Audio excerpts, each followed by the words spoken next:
Alhamdulillah ayaku bagja kabina-bina tepang dina mangsa anu taya pisan kuciwa hartosna urang riung mungpulung teh dina tetep ngawedalan tali silaturahmi kalayan urang salawasna miara uhwa sangkan urang teu tijalike sangkan urang teu macike salawasna urang bakal tiasa nyumponan kana syariat Islam hakikatna urang kadzat nu maha kawasa Allah azza wa jalla syariatna mah urang antara manusia sareng manusia silih hargaan silih ajenan bere maweh biasa nulung mah geus biasana pisan meureun mulung butuh nalang susah teh kapanan eta bagian urang.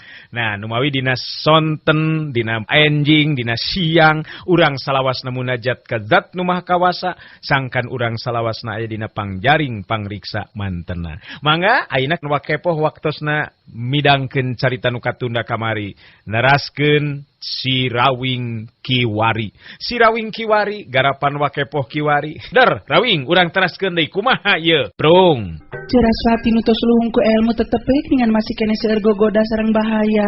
Komo ka abdi panginten jalmi teu tieu tiasa naon-naon ce. Saraswati netep antep ka Untari bari terus nyarita deui.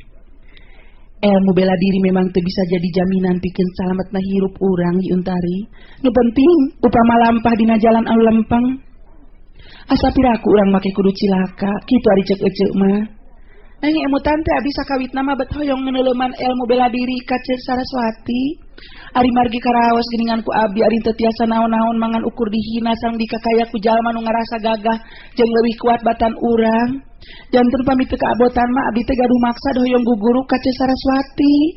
Untari dariakna keranan dina nyaritana malah dibarung ku pangharepan anu bener-bener sigana teh beda katingalina ku Saraswati dina teutepanana. Saraswati ngahulang bari nyarita jero hatena. Lamun aing neruskeun lampah tacantang tu kudu ka mana dikudu indit maluruh nyusulan Kang Rawi. Nilik dina caritaan sarta dina teutepan Untari jelasnya bener manehna teh boga niat hayang neuleuman ilmu silat pikeun bekal hirupna meureunan. Hanjakal nyaan bener-bener hanjakal Kang Rawing make buru-buru ini tapi geus kitu we meureunan kuduna malah aing oge sigana bae sabagian tina lamaran kahirupan aing make aya wanojan wayang guguru sagala rupa. Emang bener caritan Untari cacakan diri aing nyangking pangarti ilmu bela diri tetep we teu waleh meunang gogoda jeung cobaan komo lamun polos teu bisa naon-naon meureunan. Untari netep dipinu pangharepan ka Saraswati bari terus kadengi nyarita deui. Kumaha Saraswati? Ditampi pami abdi sejak guguru ka salira Saraswati. Margi karaos ku abdi upami janten wanita biasa mah teu boleh janten korban jalma-jalma nu telang sareng rumasa dirina kuat sakumaha nu karanapan ku abdi geuningan Ceuk. Ibu Rati mah oge nyambungan carita nu jadi anakna. Ari emak mangan ukur bisa ngarojong caritaan hidup nyai. Sabab eta maksud teh memang kawilang hade ngan urang moal bisa maksa margi Nyi Saraswati oge masih kene aya kepentingan anu liana tangtuna oge. Saraswati narik napas panjang bet jadi eleh deet asa henteu tega upama nepikeun kanolak kana karep kahayang Untari. Sokomo lamun dipikir masanajan ngan ukur kakara dua poe aya di dinya. Tapi Saraswati ngarasa kahutangan budi da pugu lamun teu ditulungan ku Untari mata cantang tu dirina ayeuna pulih deui ka ayanana sasatna kalaparan jeung capek anu lain dikieuna. Akhirna Saraswati kedalisan. Ece bisa ngarti kana carita di Untari. Ngan deui ti heula ece rek mere gambaran yen neuleuman ilmu silat teu gampang nyai. Malah kawilang kudu leukeun sarta tekun ulah bosenan ditambah kudu tahan uji dina narima latihan jasmani. Katingali paroman Untari jadi marah mai.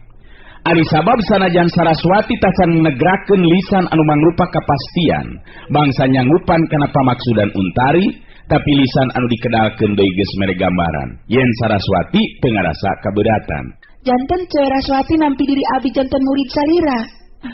Nuhun Saraswati abdi janji bakal tekun sareng leukeun moal bosenan naon bae anu kedah dilaksanakeun ku abdi luyu sareng aturan dina hal neuleuman ilmu silat tangtos ku abdi bakal ditumutkeun Saraswati.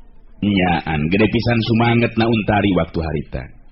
Saraswati imut ngagelenyu bet inget kana lambaran lalakon hirupna dina waktu katukang di mana dirina keukeuh maksa menta dilatih ilmu silat nu nya silat ku Ki Durbala anu jadi bapana.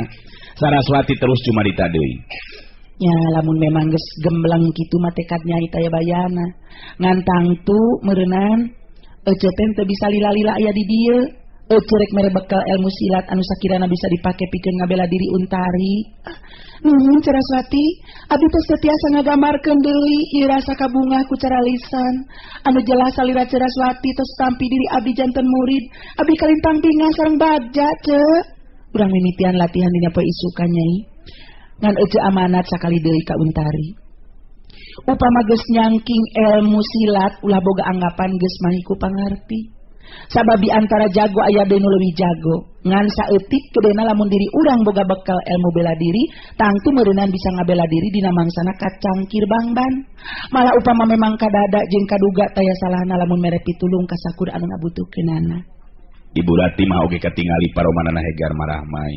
Milu bungah jeung bagja hatena sabab anakna Untari baris diangkat murid ku Saraswati, pawaris utama ilmu silat Mandehiang. Kadenge Ibu Rati mah nyarita ditujukeun ka Saraswati. Aturkeun nuhun ka salira Nyimas anu tos kersa nurunkeun ilmu ka pun anak. Atuh muga-muga we salira Nyimas ulah ngaraos bosen salami aya di dieu. Oge hapunten upami teh mah aya kakirangan margi memang di dieu mah sakieu buktosna Nyimas. Saraswati nutup antep ka Ibu Rati mah bari ngawalon. Abdi nu sakedahna dihapunten Mama. Margi ku ayana abdi di dieu tangtos panginten ngarepotkeun kasadayana nu aya di dieu. Nu jelas abdi nu sakedahna nganuhunkeun kana panampian emak di dieu sareng pitulungna Untari. Kitu di antara eta obrolan. Anu saterusna dina poe isukan Saraswati bener-bener ngalaksanakeun kasanggupanana. Nurunkeun ilmu silat Mandehiang ka Untari, tutas resmi diangkat jadi muridna. Tetela Untari teh nyaan hayang bisana, teu belikan atawa nyeri hate upama sikep jeung caritaan Saraswati kawilang jadi heuras jeung galak.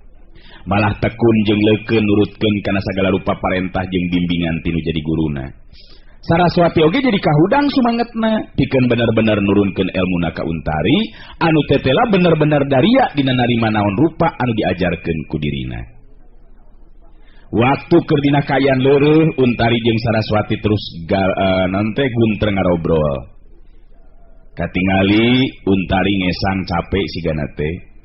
Ini ngan sesah diajar silat teh ceuk.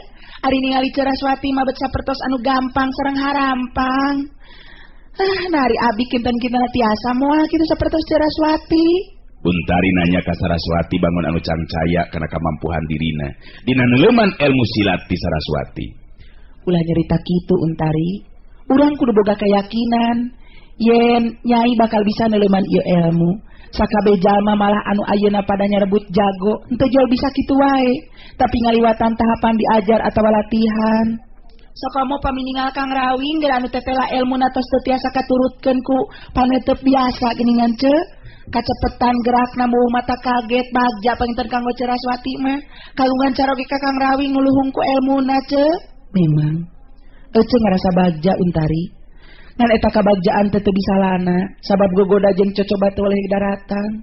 Ngan ece teh boga kayakinan yen lamaran lalakon hirup teh memang teu salawasna aya dina katenangan jeung kabagjaan saperti nu karanapan ayeuna ku ece.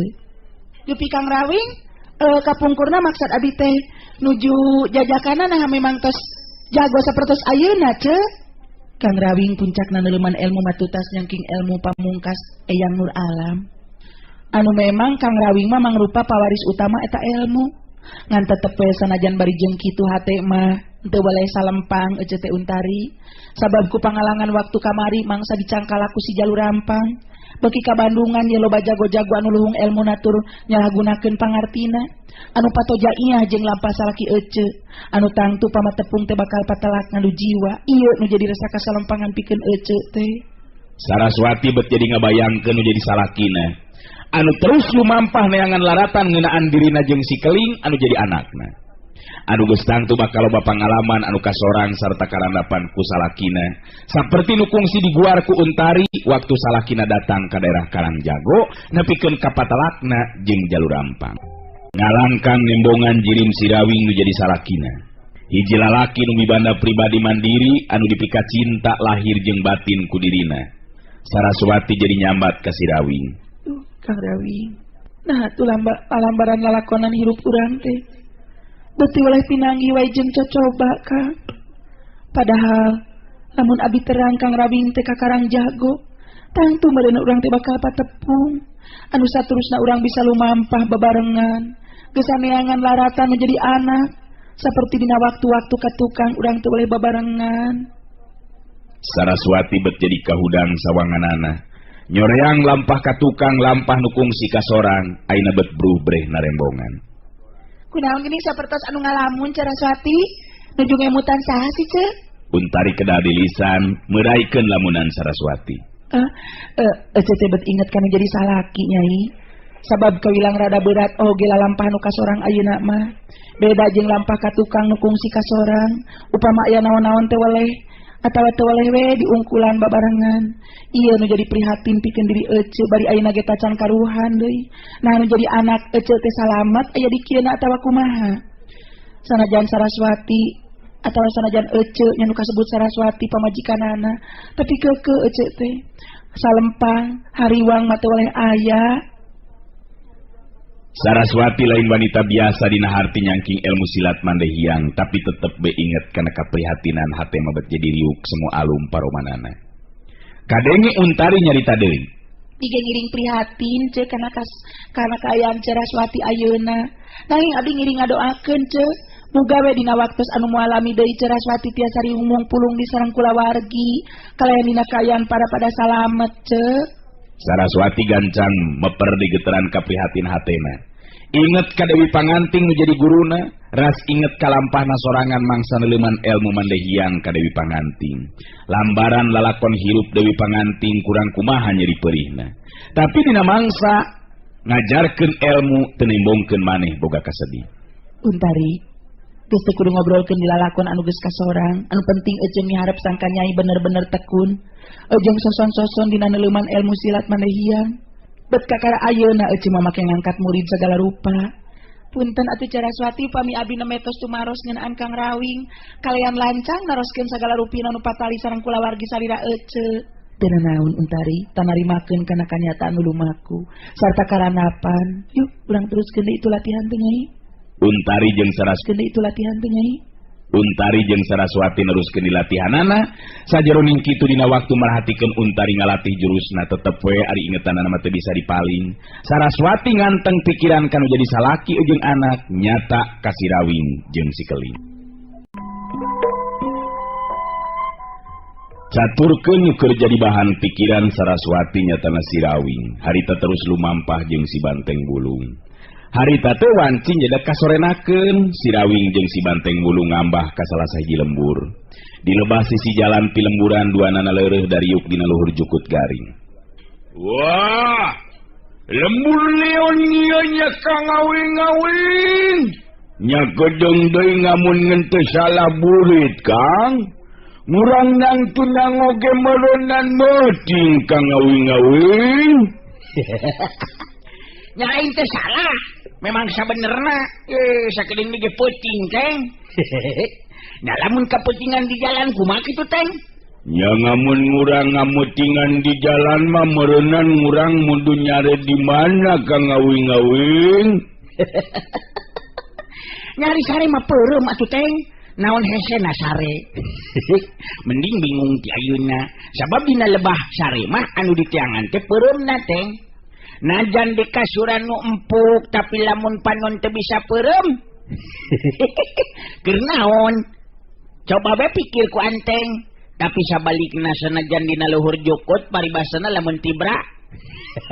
Apana nu dicangan teh kanikmatan Lin. Dunya ngitu bae ka ngawing-ngawing mangeuy. Ngosok ngadinya bae ngari ngomong teh bener-bener teh ka ngawing mah ngentong ngadinya bae ngomong-ngomong jatuh ka ngawing-ngawing. Kita ari eleh ngomong ti si Anteng mah. Atuh danya sare-sare we jadi pikiran Anteng mah tenang atuh Teng. Ayeuna urang teh kapan geus asup ka salah sahiji lemur Teng ye. Duka ting lemur naon ye ngaranna ye. Ngan anu jelas laku urang lain jalma jahat. Bet asa piraku lamun eueuh anu haat nulungan urang lamun milu mondok ner teu. Nabi Napi matawanan teng. Sok mana wae ngomong teh. Maksud nguing mah napi ngamun ngawuh nganu haat nulungan kang urang nyoba ngarek ngumaha kang ngawing-ngawing. Bet mira ku ngurang kudu mondok di luar gang. Nu momokeun nama uing mah bisa nyare nu ngeunani brangejeng beteung deui. Nyoba ayeuna mah ngapanan ngarasana. Lapar yang daang. Neangan nikmat. Sarua kana geteng. Nah, asal teh meuli geus sieun ti ayeuna teu manggil si beteung teh. Tenang, Teng. Tenang. Lamun urang boga laku lampah anu merenah. Sing tenang we. Nah, sini teh. Pokoknya mah tenang we, Teng. Lamun urang boga lampah anu merenah, teu kudu melangsata selempang. Sabab jelema mah kumaha kalakuan. Upama kalakuanana hade kasasama, mangka sakabeh panto imah nu aya di mana bae oge bakal muka. Ngerti teu? Ngerti kang ngawing-ngawing. Nya ngaring-uing mah moko-mokonya mangumaha kang ngawing we. Ngan keng mah ngurang ge meureunnan teh terus di ngamana kang ngawing-ngawing. Nya neruskeun lampah bae nepikeun ka mana oge moal bakabalik akang malamun can pangijeng si Keling katu Saraswati. Ngaring-uing mah bet jadi nginget Kang Untari Kang. Ngeukeur naon nya ngayeuna Untari. Ngingeteun teu Kang Uing nya Kang ngawing-ngawing. Nginget di waktu ngeukeur ngurang indit leungeunang ngupai-ngupai Kang Uing Kang. Bogoh nyigana mah Kang Uing. Oh, ngaku rindu. Gitu cigana Kang ngawing-ngawing. Nah, ieu mah si Anteng Wulung menisok dianggerkeun leumpeuh Yuni teh. Ulah boga pikiran kainya, Teng. Kitu sortenan Untari mah lantaran ngahomrat ka urang. Nyawa yak ieu mah tangtuna oge keur ngobrol be siga urang Untari mah ngobrol jeung indungna tangtuna oge meureunan. Wah, madahal mangamun ngurang nyicing rada lila nesep meureunnya Kang ngawing-ngawing. Uing mangari ningali Untari teresep ngamun ngeukeur ngimut Kang ngawing-ngawing. Terus ngamun ke nyeri, ngitung-ngitung ngamun ngeukeur leumpang ngomong lamun ngeukeur ngagoler. Aduh, eta ningali embitis meni ngagilimpong nguning Kang ngawing-ngawing. Meni matak nguruy kana dada ngamba. Eta ari nu moko-moko nama nguing mah hayang we bisa gitu. Hayang bisa nepung jeung nyara sebati salah ke di ngambek ku Kang ngawing-ngawing. Nya ngayang manggil jeung anu ngaranu tadi teh Untari kabogonga Kang aduh.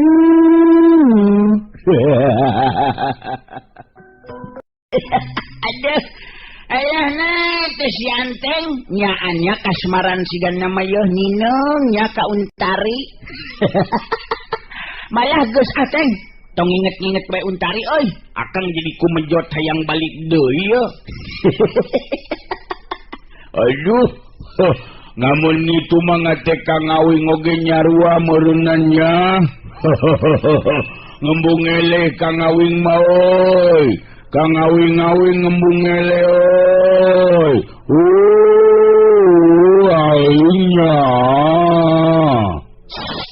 Tong cicik ke bapak perhatikan tuh. Aing lempang tilu jalma ka dieu Teng tuh. Jelas salah ki Teng tuh. Milik dina rigig jeung tangtunganna mah kawilang jalma-jalma nu ngarareusi euy. Waduh. Bener kitu nyalah Kang ngawing-ngawing. Mesti bakal ngaliwet. Ngaliwat atuh ngaliwat kitu. Oh, nyalahnya otik meni molotot. Nya mesti bakal ngaliwat ka dieu Kang ngawing-ngawing. Nyoba nanyakeun Kang ngawing, lembur naon ieu teh kitu? Nyugan beng eta nganu ngeukeun leumpang adieu teh urang dieu Kang ngawing-ngawing. Nyakeun ke kuku akang urang teh nyakeun. Ngan kade ulah nyieun gara-gara yeuh. Cicing teng, ulah milu ngomong lamun akang ngomong ya, pokoknya segala rupa kumaha komandan. Tilu lalaki anu lempang tinggal di beki deket. Anu memang bakal ngaliwat ka hareupeun si Rawing jeung si Banteng Bulung anu keureureun. Eta tilu lalaki anu lempang teh nu saurang mah kabilang geus kolot, sedengkeun anu duaan deui mah anu lempang di tukangeunana mangrupa lalaki ngora. Waktu ngaliwat ka hareupeunana si Rawing dehem bari terus nanya kanu eta ngaliwat. Kuring dehem ya lur yo. Kelenan lamun teu ngaganggu kuring rek tumanyu ye ki ye. Cek si Rawing ditujukeun ka lalaki nu kolotna. Eta tilu jalma teh ting rarandeg lengkahna ngabagi panetupna ka si Rawing jeung si Banteng Bulung. Ngareret ka si Banteng Bulung pada ngageter hate eta tilu jalma teh. Sabab tangtunganna kaayaan badana si Banteng Bulung anu teu lumrah jeung ukuran jalma biasa. Lalaki nu kolotna neuteub ka si Rawing bari terus nyarita. Rek nanyakeun naon jang? Pugu kula kerusuh ieu teh. Naon nu rek ditanyakeun teh naon sok burukeun? Kieu teh ki. Kuring trek nanyakeun, ari ieu teh lemur naon kieu? Nya katelahna ieu teh lemur naon kitu. Oh, ieu lembur teh kalingga katelahna mah jang, pupuh lemburna katelah Ki Jayaraga. Pugu kula oge keur riweuh ieu teh sabab meunang parentah ti Ki Jayaraga pupuh lembur kudu neneangan jalma nu geus maling peti perhiasan bogana Ki Jayaraga. Cohagna mah Ki Jayaraga teh kapalingan. Si Rawing kerung ngareret kaki si Banteng Bulung, bari terus nyarita deui. Lembur kalingga geuningan teteng. Naon? Kaligata? His, kalingga. Lembur kalingga ieu teh. Kaligata ji. Kelenan ki, iraha ieu kapalinganana eta Ki Jayaraga teh. Ah, nah bari noge make jeung hayang nyaho segala rupa kana urusan batur ieu mah bari noge. Malah sakuduna kula ngarasa curiga ka andi kaduaan. Saha ngaran di mana lembur jeung reka mana tujuan ngahaja datang ka dieu atuh kumaha? Jawab ayeuna pananya kula, kisana. Ya, menibet kawas kasakitu nya tunanya teh lur. Bener-bener batur mana nyakeun iraha kapalinganana ieu kana kamali curiga. Wah. Nya kitu bener tang ngomong teh euy. Uing duaan ngayeuna ngeukeureureung teu meunang amun nguing ngicing leureuh di dieu, ha? Si Banteng Bulung harita babari bari ejeung ambak segala rupa. Tur tabari jeung morongos we sigana teh. Tenang teng, kumaha cek komandan.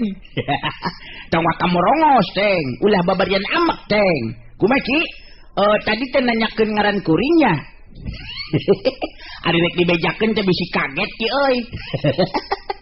Eta lalaki kolot teh jadi kahudang amarahna. Sabab si Rawing bangun anu teu dariang ngobrol jeung manehna, mun cereng panonna bari nyarita satengah nyentak. Mantong bari jeung heureui sia. Dewek pangawalna Ki Jayaraga. Ulah coba-coba pikeun nyeun sikap kurang ajar deuleu. Gancang jawabannya dewek tadi saha si lain?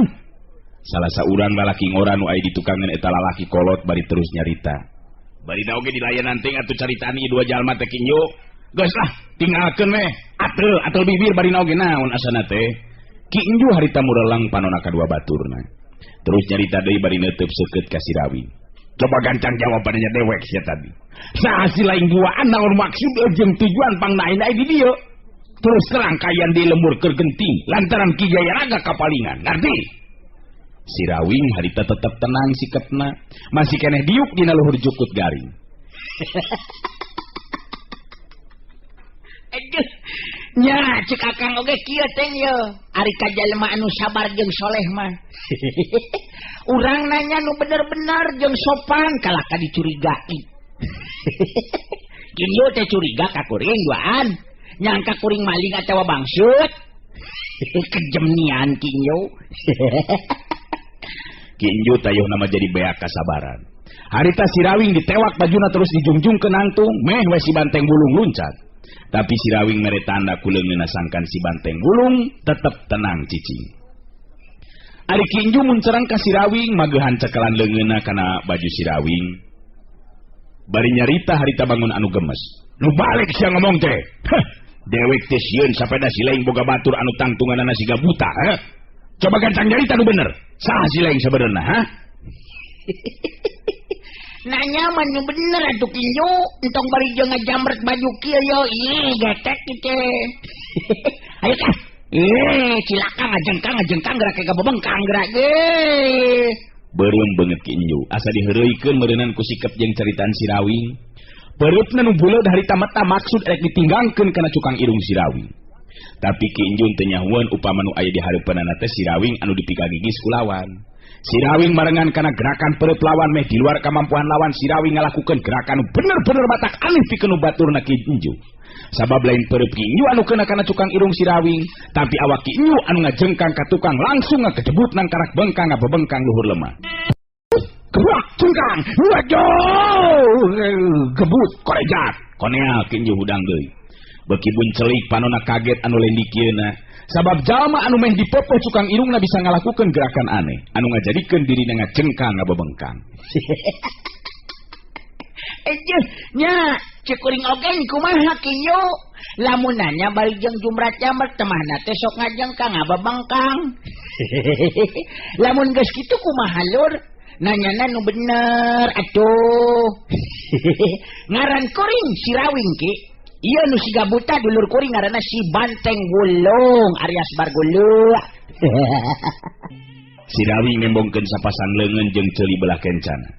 Ari ki inju jeung dua baturna katingali harita pada sepapias paromanana mubuh teu nyangka sacong buuk upama jalma anu bieu teh meh ditindak kumanehanan teh nyatana si Rawing teh anu ngaranna ngagenjleungkeun pangeusi lembur kalingga. Sabab dua poe katukang si keling anu ngakukeun anakna si Rawing jadi jago pinilih mangsa miluan kana saembarana Ki Jayaraga. Waktosna geuning seep. Urang cekapkeun dugi ka dewe latunya. Acara dongeng Kiwari kapihatur ku Wakepoh Kiwari neraskeun carios si Rawing Kiwari. Hatur nuhun, permios.